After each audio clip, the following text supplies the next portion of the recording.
Hi everybody, my name is Janet Potter. And my name is Mike Schaub. And this is the book report presented by the Millions. Today we're going to be asking 7 Millions questions to Katie Coyle.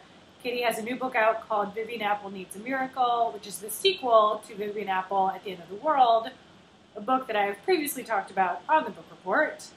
The series is about a young girl named Vivian Apple, believe it or not, who her parents join the Church of America, which is a strange religion, and then one day all the members of the Church of America disappear in what seems to be a rapture. Well, welcome, Katie Coyle. Thank you for being here. We are going to ask you 7 Millions questions.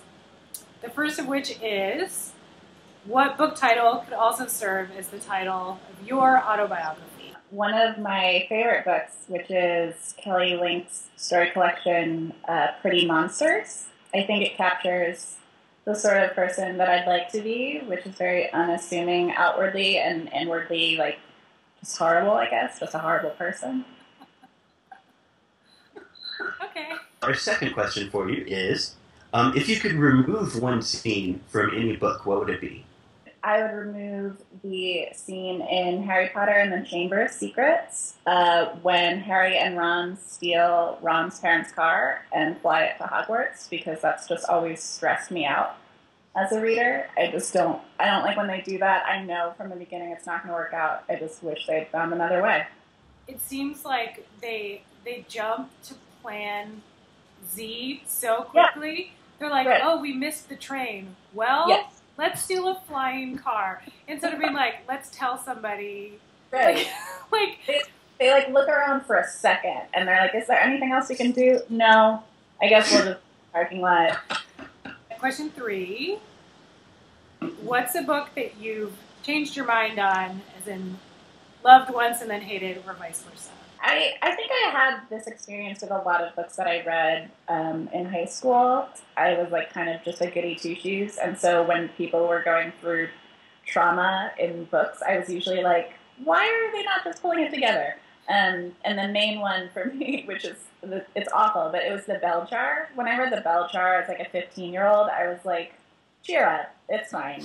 And then when I read it a few years later, I was like, oh, this is a beautiful meditation on depression and various other things. It's not just about a woman who's like lying around whining, which was how I'd interpret it originally. My main association with that book is that Julia Stiles' character is reading it in 10 Things I Hate About You.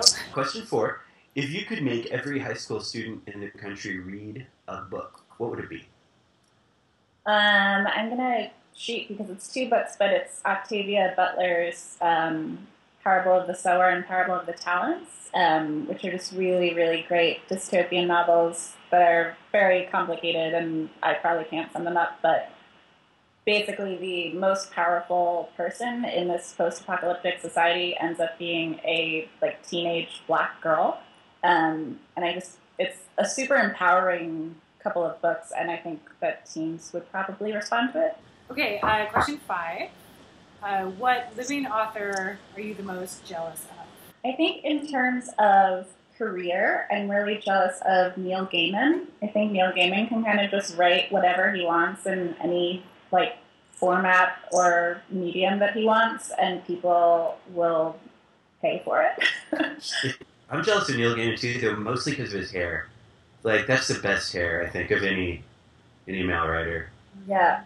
And he really works on it. I would be surprised if he was doing that every day. Well, number 6, if you could pick one musician or band to make a soundtrack for Vivian Apple Needs a Miracle, or for both Vivian Apple books if you want, who would that be?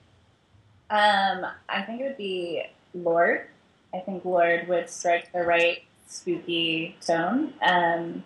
But also, since it's like the books are about like a strong female friendship, I'd like Taylor Swift, who is Lorde's friend, to do like backing vocals. So I'd like a collaboration between them. That would be awesome. That would be ideal. Your books revolve around the purported rapture of the Church of America. If you could have any group of people disappear from the earth, who would it be? Well, I think my like hopefully one of the messages of my book is about, don't put people into groups and forget that they are at heart individuals. But that said, Sorry. instantly in a heartbeat, Rapture, anyone who, when the plane lands, they just block the aisle immediately with their bags, like they're the only ones who should get off the plane. I want them gone. I think they're a scourge on humanity. I think they are violating a basic social contract. I think they're terrible. So I don't think anyone would miss them. I think we'd all be fine without them. Thank you so much for answering our 7 million questions. Everybody go read Vivian Apple at the End of the World, and then Vivian Apple Needs a Miracle. That would be great. We will be back in 2 weeks with more fun. We'll see you then. You'll never walk alone, Mike. Never walk alone, Jen.